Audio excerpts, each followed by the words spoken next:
Hello friends, welcome to Byju's classes. On June 12, 2016, a gay pub in Orlando, US became the site of a mass shooting incident. One assailant killed 49 people and more than 50 people were injured in the incident. This particular day, June 12, 2016, also occurred during the LGBT Pride weekend. Immediately after the unfortunate incident, there was massive outpour of emotions, public support was there, local authorities, the national authorities all chipped in. In fact, there was also support from the international community. So there was massive support for the LGBT community after this incident. Now, why I am discussing this? See, this kind of support was there for LGBT community after the incident, but a similar kind of response would not have been there maybe a couple of decades back or centuries back. At that time, the perpetrator might not have been blamed, rather the victim would have been blamed. In the last few centuries, there has been a change in perception when it comes to the LGBT community. For a very long period of time, the persons who would nowadays identify themselves as LGBT face a lot of discrimination. They face persecution from different institutions, from the institution of church, from the institution of state. They face different kind of hostilities. For example, there used to be massive public trials of people who were considered to be deviant. And the state also had different kind of discriminatory laws. In case of India also, we have had many discriminatory provisions. And one such discriminatory provision against a member of LGBT community has been the Section 377 of the Indian Penal Code. It was only in 2018, September 2018, that some of the provisions, in fact, the most discriminatory provision of the Section 377 of the Indian Penal Code was voted down. So in this session, we are going to understand what is Section 377, what is the legislative background of Section 377, how it used to discriminate the members from the LGBT community, and the recent judgment that we had, the judgment in the month of September 2018. What was the reason behind the judgment, what were the rationale given, and what was the final judgment. So all these things we are going to take up in today's session. The first thing, what is the background to Section 377, how it is coming into being. Now, 377 is a remnant of the colonial laws that we have had.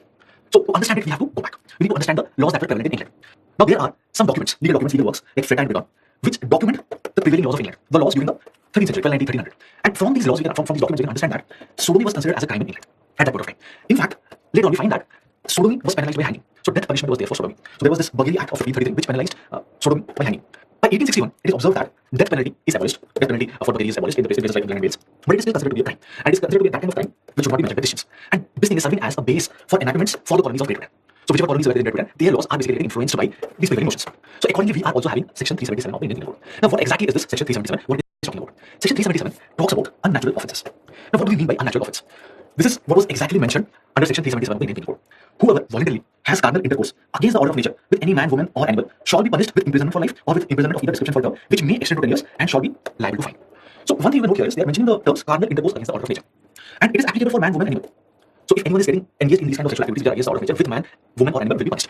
Life imprisonment, 10 years fine, all these things are the punishments here. But one thing has to be noted here is they have not defined what exactly is the meaning of carnal intercourse against the order of nature. What is exactly order of nature? We also don't know that. So all these things have not been defined. Only these particular terms, carnal sex against the order of nature, is mentioned. So what they have indirectly tried to punish is deviant perverse sexual behavior. This is what is their interpretation. Any deviant perverse sexual behavior needs to be penalized. This is what is the gist of Section 377 of the Indian Penal Code.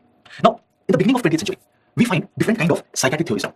Different kind of studies are being conducted, and all these psychological approaches, psychiatric approaches, they say that homosexuality is a kind of pathology, or it is a developmental arrest, it's an outcome of developmental arrest. Now, what do we mean by this? If normal development takes place, a child grows into adult. If the development process is normal, then the child will become heterosexual adult. But if the developmental process gets arrested at some point of time, it might lead to homosexual behavior. This is what some studies in the field of psychology, in the field of psychiatry are pointing out. They're calling it to be a pathological case. It is not something that is normal. So, in the early part of 20th century, the studies which were commissioned, they also feel that homosexuality is kind of a disorder, it's kind of a mental illness. But gradually, these ideas are changing by the end of 20th century. Now, what could be the reason these things are changing? The first thing here, media is playing a very important role. The idea of democracy, the idea of fundamental rights, they are also playing an important role. And most significantly, new medical studies, scientific studies are being commissioned. So, these scientific empirical studies, now they are finding out that human sexuality is not simple to understand. There are a lot of dimensions to it. It is quite complex. We cannot divide human sexuality into one or two forms. There can be other continuum.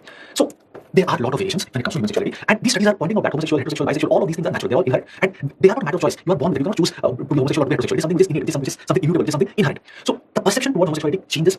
Here, media is also playing a role. Magazines, movies, they are also playing a very important role. And apart from that, the idea of democracy, or human rights, they are also talking about free choice. So, end of 20th century, things started to change. Now, International Congress of Sexual Reforms was held in Copenhagen. Kurt Hiller, in his speech, talked about certain dimensions of homosexuality, which is relevant. And these things were also mentioned in the judgment, 377, Section 377, in the Penal Code judgment of Supreme Court. Now, Kurt Hiller is saying that same-sex love is not a mockery of nature, but rather it is nature at play. So, homosexual relationships are natural. They are not deviant. They are not perverse. Procreation is a frequently occurring accidental result of one way of satisfying sexual life. So, there was one kind of perception that sexual needs, or people should engage in sexual activities just for procreation. So, main aim is procreation. For that, people should get engaged in sexual activities. But Kurt Hiller is saying that no, it is not the case. Sexual drive is fundamental. Procreation is one of the accidental outcome of sexual activities. The assertion that a specific phenomenon of nature would somehow be contradictory to nature is pure absurdity.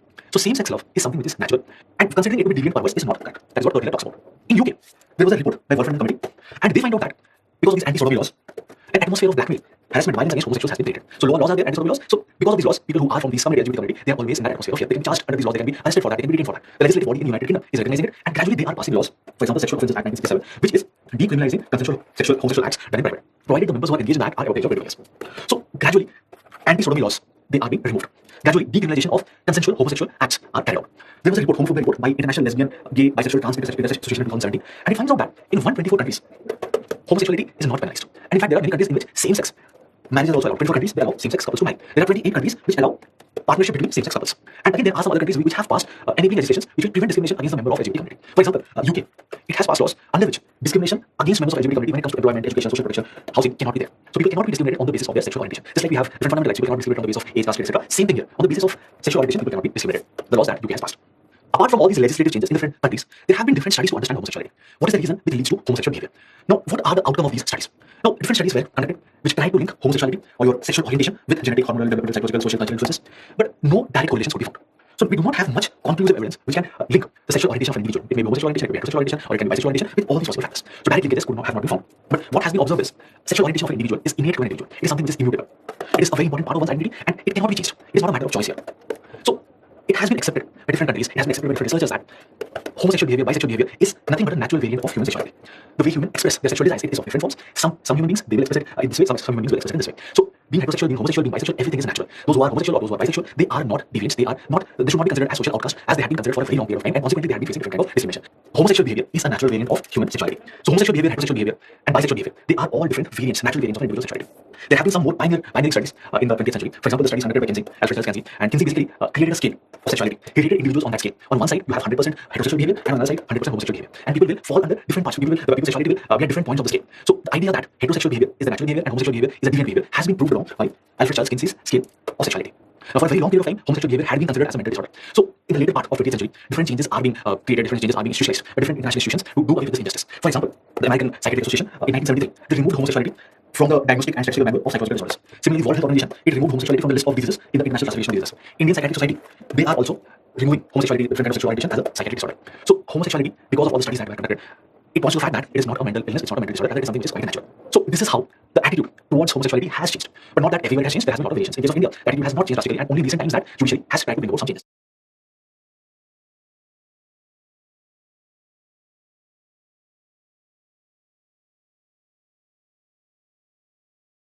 So this is how the attitude, perception towards the member of LGBT community, attitude towards homosexuality gradually started beginning to change in the second half of the 20th century. But the change was not uniform throughout the world. In the developed countries, the laws were more progressive. The change in the attitude among the members of societies in these progressive countries was much more than what was in the developing countries or the third world countries. In fact, now also there are some communities, there are some countries in which if members are found to be engaged in homosexual behavior, they might be stoned to death.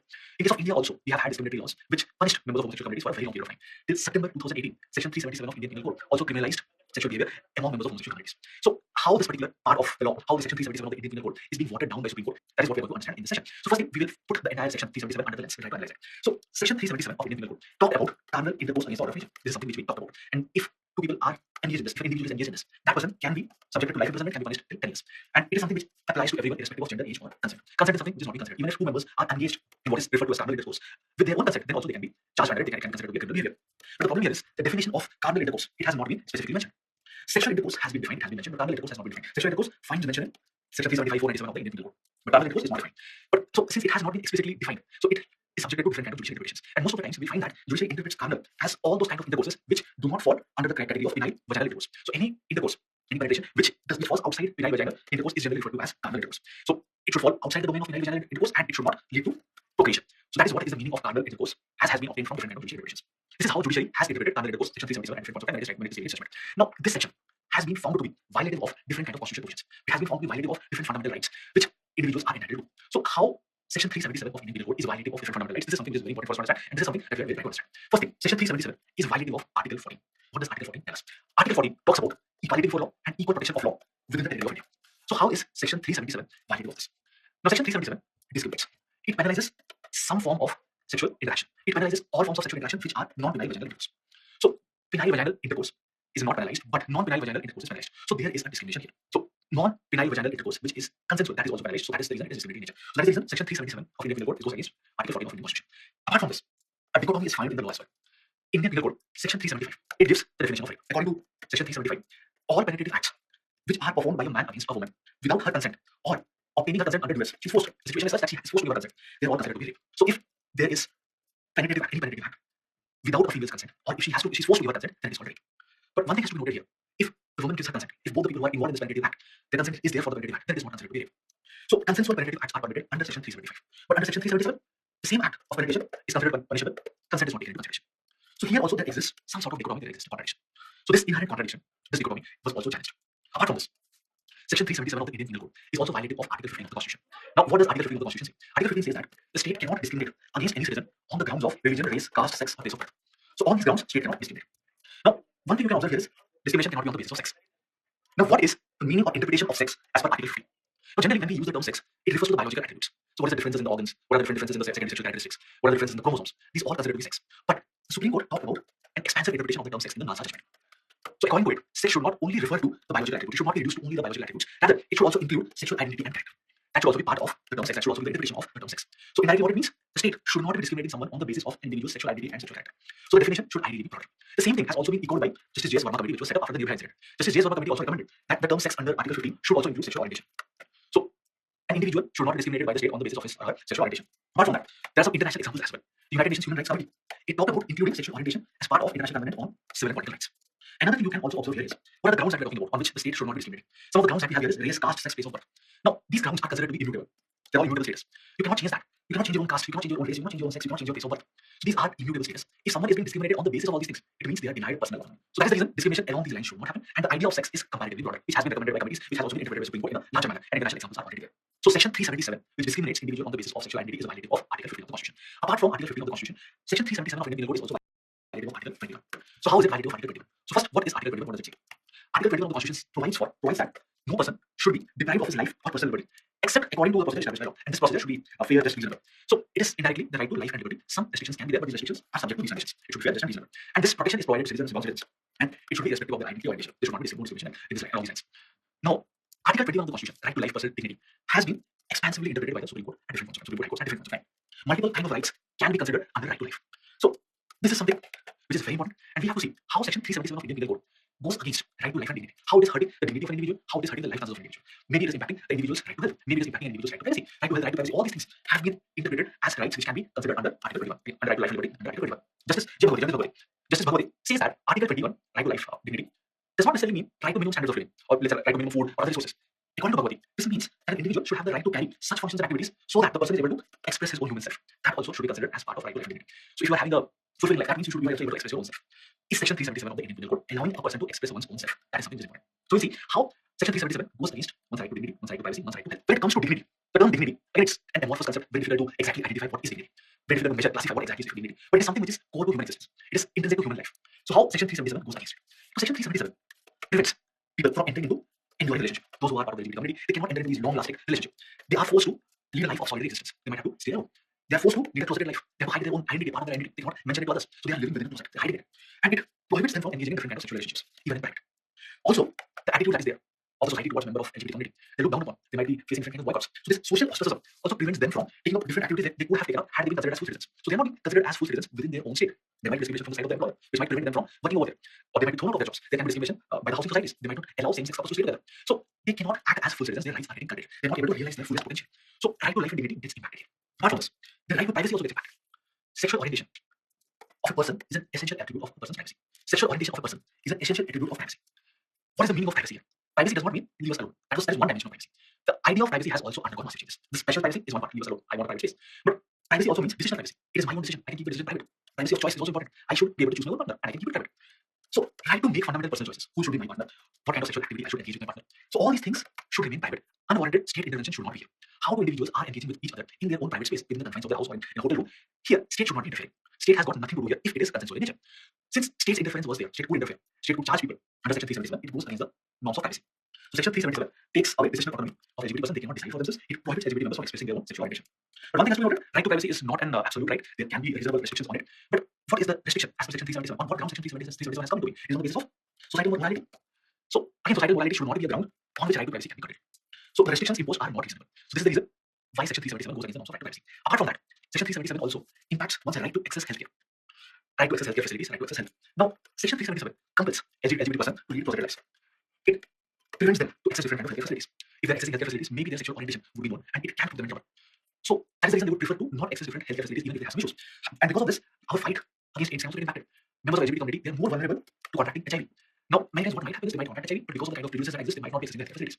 So that again becomes a challenge. Apart from that, many members here, they might also be married to people from the other sex. Same-sex couples are there, but one of them, they're not married together. And one of the members here might be married to someone. So this particular person who's having a homosexual relationship might also be having a spouse. Now, that person, homosexual person, might have contracted HIV. High chances that he might spread that particular infection to others. So this can lead to further transmission. So members of LGBT community, they are vulnerable to different health issues, and they're also not only vulnerable to different physical health issues, they're also more vulnerable to different mental health issues. Depression, suicidal tendencies are also quite prevalent among them. They're not able to express themselves. They're bottled up. They're closeted. These challenges are also there. Psychological distress. Different evidence-based studies point out that they're more prone to different kinds of psychological distress. American Psychological Association, American Psychiatric Association, they say that since there is a prejudice towards gay people, it can lead to greater prevalence of psychological distress. In case of India, Mental Health Care Act was passed in 2017. Now, this Mental Health Care Act, it says that everyone has equal access to mental health care facilities. There's no discrimination when it comes to accessing mental health care activities. No discrimination on the basis of sexual orientation as well. So here, there's a paradoxical situation. Section 377 of Indian Penal Code, it discriminates, but in Mental Health Care Act, it is not discriminating. So it creates a paradox here. 377 is criminalizing sexual behavior with homosexual people, but Mental Health Care Act is saying that there's not discrimination. So access to healthcare facilities, one's right to access healthcare facilities, gets negatively impacted by Section 377. Section 377 is also violative of Article 19 of the Constitution. What is Article 19 of the Constitution? Article 19 of the Constitution guarantees freedom of expression to all citizens. There can be reasonable restrictions. How Section 377 violates Article 19? Now, people who are from the LGBT community might be forced to stay within the closet. They might not be allowed to express themselves. They are forced not to disclose their sexual identity, which is an integral part of their personality. They are prevented from nurturing, forming different kinds of relationships. So indirectly, what is happening is their dignified existence is getting impacted. So they are not able to express themselves. Their personality, they're not able to express themselves. So that is the reason it's also violative of Article 19. So Section 377 of Indian Penal Code was challenged along all these lines. How it is violative of Article 14, Article 15, Article 19, all these grounds. It was challenged also the different legal dichotomies that existed between some existing laws or new laws that were drafted and Section 377 were pointed out. So this judgment I'm talking about, 377 Section 377 judgment of September 2018, was given by Supreme Court in the case Navteej Singh Gohar versus Union of India. Now, what was the judgment and what was the background to this particular case? So it is along all these lines that Section 377 of IPC was challenged. Article 14, Article 15, Article 19, Article 20, 21. So all these things, all these articles, all these fundamental rights were found violative by the Section 377 of IPC. Now, the final judgment was given by the 5-judge Constitutional Bench of Supreme Court in September 2018 in the case Navteej Singh Gohar versus Union of India. What is the background to this particular case? Now, before this entire issue was brought in front of Supreme Court. There was a 2-judge Constitutional Bench. That particular case was Suresh Kumar Kaushal versus Nas Foundation case. Now here, the Supreme Court, the 2-judge Constitutional Bench, it had overruled the decision of Delhi High Court. Now, Delhi High Court, it had watered down Section 377. It had decriminalized sexual relations between same-sex couple, but it was again challenged in the Supreme Court, and Supreme Court now decriminalized it. So it had overruled the decision of Delhi High Court, and it had criminalized consensual sexual relations between adults, even private. Now, this 2-judge bench of Supreme Court, the Suresh Kumar Kaushal case, had overruled the decision of the Delhi High Court, but on what grounds it has been overruled? It had been overruled. Now, they are saying that Section 377, if you read it, it does not criminalize particular people or identity or orientation. It is saying that this kind of activity should be considered as criminal offense. It is not targeting particular people or people of particular identity or orientation. Only these kind of acts they are talking about. So certain acts are identified and they are criminalized. Apart from that, the 2-judge bench, they said that they are just regulating sexual behavior, sexual conduct, and it is irrespective of gender identity or orientation. And they also said that LGBT persons, they consider to be minority. They are just minuscule of the population. And this particular section, and they are saying that under this particular section 377, very few prosecutions have happened. So there is not much to fight.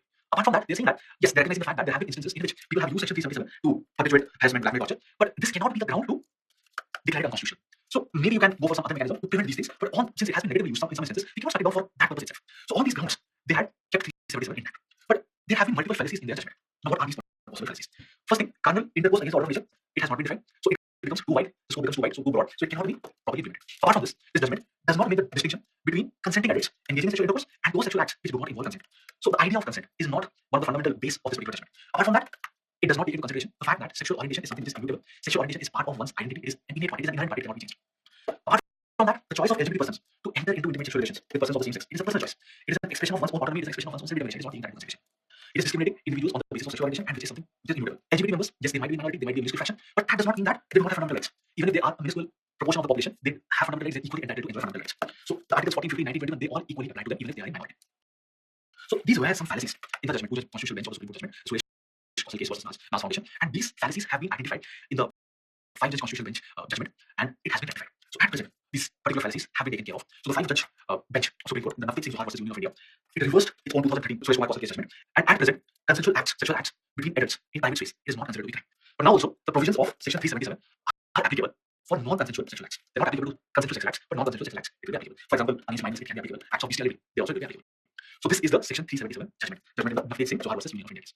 So this is about Section 377, how Section 377 came into being, what is the background to it, how gradually things have changed in different parts of the world, and how things changed in India recently. But much more needs to be done. At present, it has been decriminalized. Homosexual sexual behavior, it has been decriminalized. But again, we do not have laws for same-sex marriages and all these things. So the LGBT movement will most likely be taking up these issues in the future. LGBT movement worldwide, if you see, they have taken up these issues, and some countries, as we already saw, now recognize same-sex marital union. They also recognize same-sex partnerships. So maybe those things will be taken up. Apart from that, there has to be awareness from the side of the society. Discrimination against members of LGBT community from the side of the society needs to be taken care of. Awareness within the members of society can take care of it. Education awareness, they play an important role. Maybe there should be some legal provisions which can prevent discrimination. Housing discrimination, employment discrimination, education facilities. We need to have those kind of provisions as well. LGBT movement should ideally be taking up these causes in future. So this is about Section 377 and the direction of the LGBT movement that is happening in the case of India.